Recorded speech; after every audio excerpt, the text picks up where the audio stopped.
Salam sejahtera untuk kita semua. Om Swastiastu, Namo Buddhaya, salam kebajikan Rahayu. Salam Pancasila. Salam Pancasila. Merdeka. Merdeka. Merdeka. Merdeka. Yang saya hormati Ketua Umum Partai Persatuan Pembangunan atau P3 Bapak Haji Muhammad Mardiono, Ketua Umum Partai Hati Nurani Rakyat atau Hanura Bapak Osman Sabtaodang,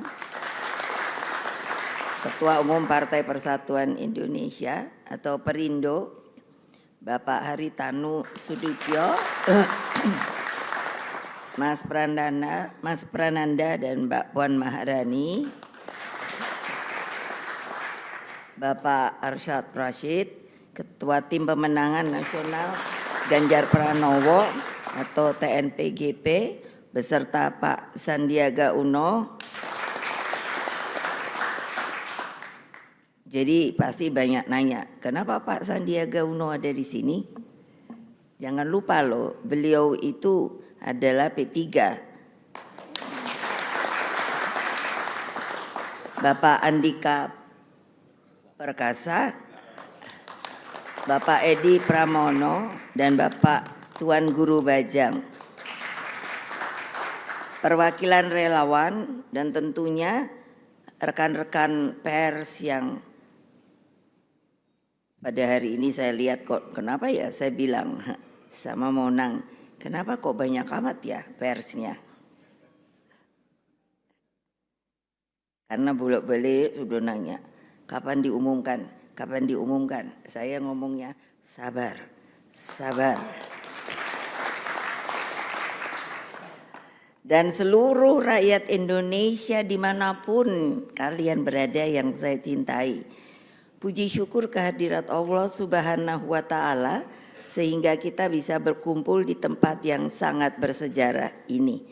Untuk menjadi, jangan lupa sejarah, tempat ini menjadi saksi ketika kekuasaan otoriter Orde Baru mencoba meluluh lantakkan kantor Partai Demokrasi Indonesia belum pakai perjuangan pada 27 Juli 1996.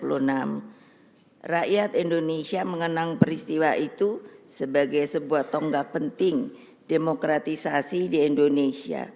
Melalui peristiwa itulah kekuatan arus bawah bersatu guna mengoreksi total praktek korupsi, kolusi, dan nepotisme atau yang pada waktu itu dikenal dengan KKN. Hadirin sekalian, saudara-saudaraku tercinta, anak-anakku, Partai Demokrasi Indonesia Perjuangan dan semuanya. Dalam seluruh perenungan saya, sosok pemimpin Indonesia tidak boleh membutakan diri terhadap sejarah. Tidak boleh juga melupakan semangat reformasi. Karena ketika ada reformasi itu, kalau diingat, itu bukan jalan-jalan lenggang kangkung. Tapi itu pun dengan yang namanya sebuah peristiwa yang penuh dengan cucuran air mata, darah, lalu semangat juang yang luar biasa. Dari sejarah kita belajar bahwa pemimpin harus lahir dari gemblengan lahir batin.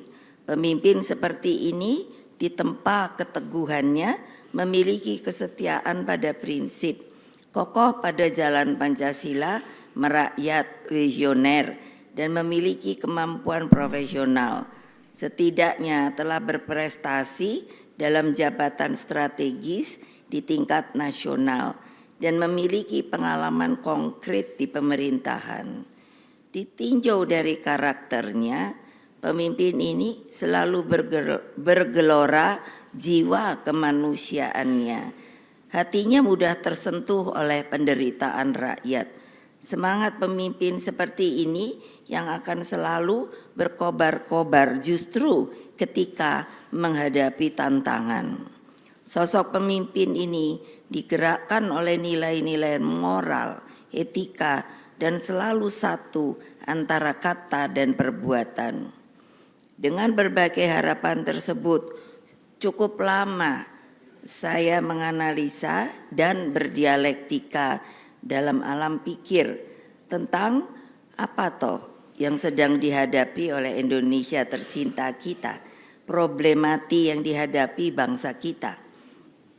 Oleh sebab itu, terhadap tugas konstitusi agar fakir miskin dan anak terlantar dipelihara oleh negara, misalnya, belum sepenuhnya dapat kita lakukan di dalam masalah kesehatan tentang pencegahan penyakit menular seperti TBC, demam berdarah, diare, dan juga yang sekarang sangat memperhatikan adalah untuk upaya pencegahan stunting masih menjadi pekerjaan rumah kita.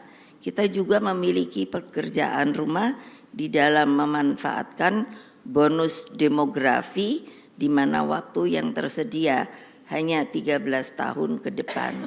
Kita harus mulai memikirkan bagaimana untuk membuka jalan bagi anak-anak muda yang dari berumur 16 dan sampai yang mereka pun sudah sepuh umur 60 tahun masih dapat sebuah penghidupan yang layak.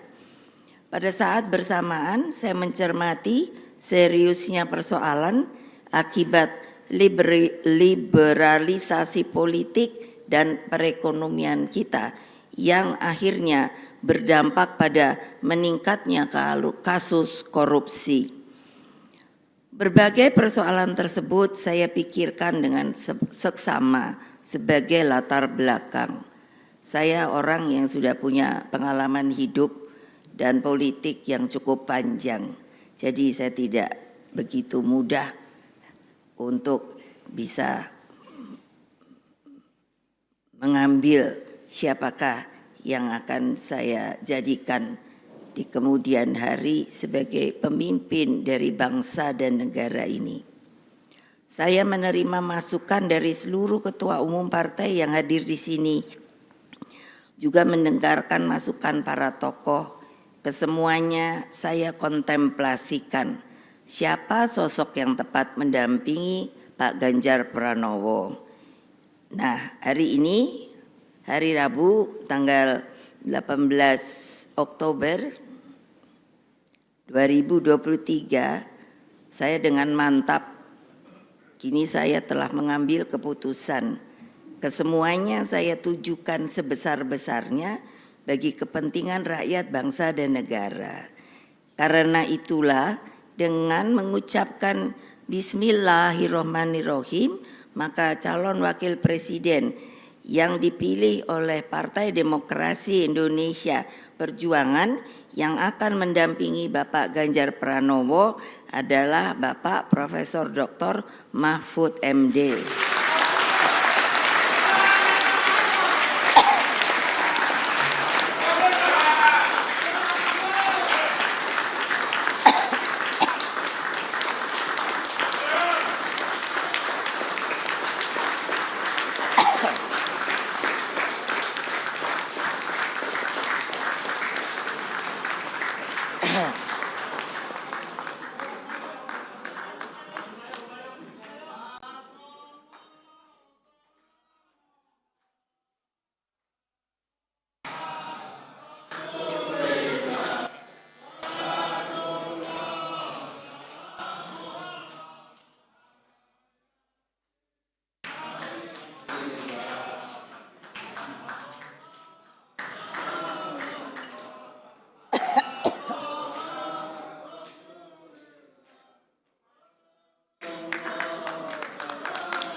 kerja keras. Iya pasti.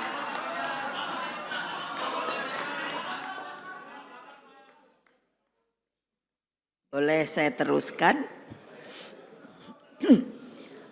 Beliau sosok yang saya sendiri tidak asing karena beliau pernah menjadi ketua anggota Dewan Pembina di Badan Pembinaan Ideologi Pancasila. Jadi saya sangat bisa mengerti dari cara berpikir, jalan pikirannya, dan ketika beliau dipilih untuk menjadi Menko Polhukam, saya guyan sama beliau, walah saya ini dari presiden turun menjadi ketua Dewan Pembina Ideologi Pancasila. Tapi saya bilang pada beliau, enggak apa-apa karena itu ideologi Pancasila.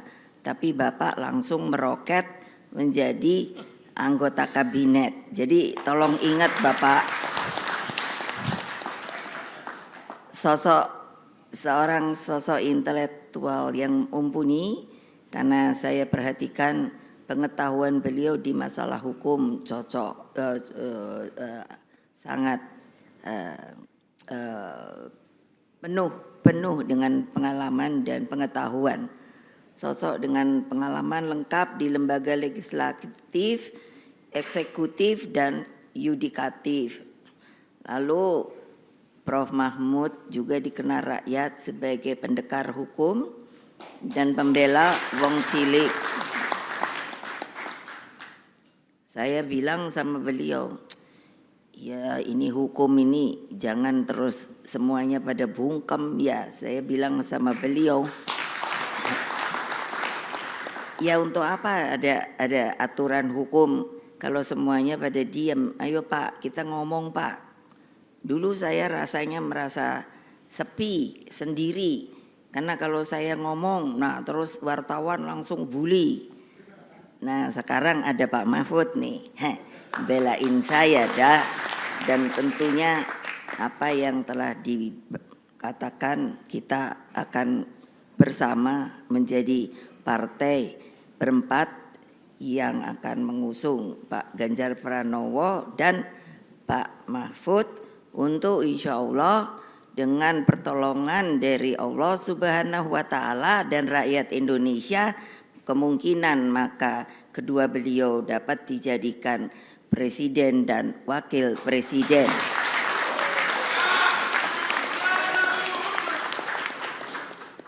Lalu masih Pak Mahfud, jadi tampil apa adanya, jujur, bernyali, dan komitmen ideologisnya tidak perlu diragukan lagi. Beliau bisa menjadi wasit yang baik di tengah persaingan politik dan bisnis yang sering kali dirasakan tidak adil. Beliau sosok yang kami tugaskan untuk melakukan reformasi sistem hukum nasional agar tampil wajah keadilan sejati. Sudah lama rakyat menunggu keadilan ini, karena itulah kepada seluruh rakyat Indonesia kami semua mohon doa restunya. Mudah-mudahan seperti tadi yang saya katakan, bahwa rakyat dapat ikut menjadikan kedua beliau ini untuk menjadi pemimpin negara dan bangsa di waktu yang akan datang. Tapi saya tanya sama Pak Mahfud, karena kok biasanya kan kalau orang itu kerja atau apa suka apa ya, gerenengan itu apa ya, jadi suka nyanyi-nyanyi kecil gitu. Jadi saya tanya sama beliau, Bapak bisa nyanyi apa? Enggak. Dengan malu-malu beliau berkata, kayaknya kurang bisa Bu.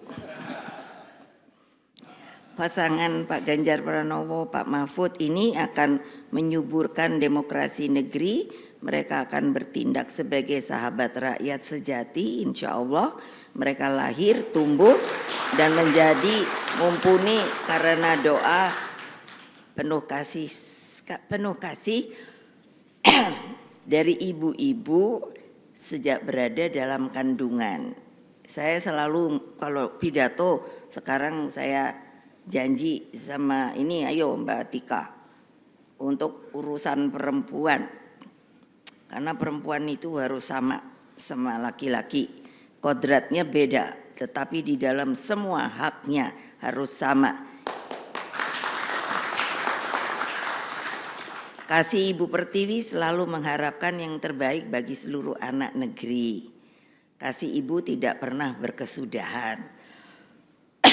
Hanya memberi, tidak pernah harap kembali. Jadi selalu bagai matahari. Nah, ini yang menyinari dunia.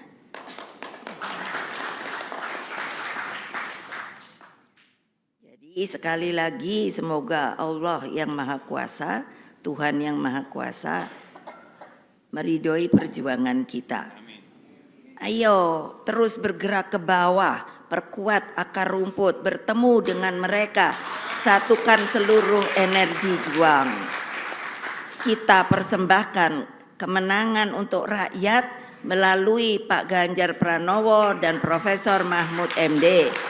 Akhirnya mengakhiri sambutan ini. Nah, ini saya ingin mengutip juga saya untuk mensosialisasikan kembali.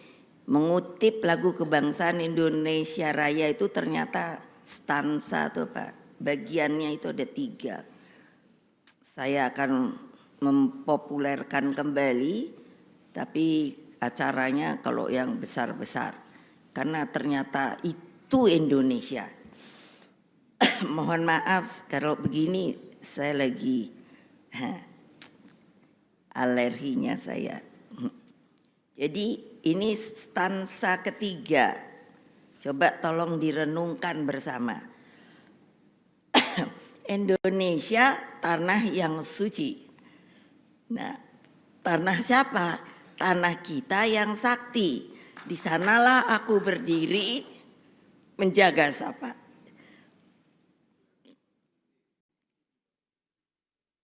Menjaga ibu sejati. Indonesia tanah berseri. Ayo siapa mau ikut? Nggak hafal kan? Ibu juga belum hafal kok, sedang terus menghafalkan. Tanah yang aku sayangi, marilah kita berjanji Indonesia abadi. Jadi agar Indonesia suci dan abadi, pilihlah sosok pemimpin yang baik, pemimpin yang jujur dan pemimpin yang mampu bertanggung jawab bagi lebih dari 270 juta rakyat Indonesia. Sebetulnya pemimpin itu seperti apa toh? Saya diajari bapak saya, Bung Karno. Dari mulai SD saya mulai dimasukkan pikiran-pikiran politik. Jadi katanya beliau begini, pemimpin yang sebenarnya itu adalah ketika masa krisis atau kritis dapat mengambil tanggung jawab itu untuk menyelamatkan negara kita. Demikianlah, terima kasih. Wassalamualaikum warahmatullahi wabarakatuh.